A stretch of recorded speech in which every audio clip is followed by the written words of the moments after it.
So once again, we've got a question on geometric series, and so this one is going to be a little bit trickier. We're going to see here in a second why.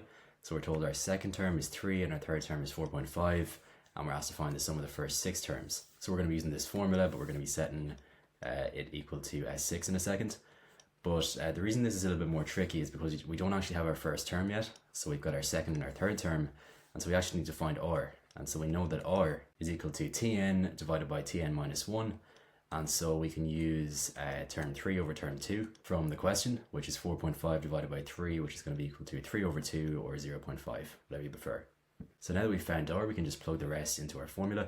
Although actually I just realized I'm getting ahead of myself because we still need to find the first term. So the first term is going to be the second term, which you know is 3 divided by r, which we know is 3 over 2. And so 3 divided by 3 over 2 is just going to give us 2.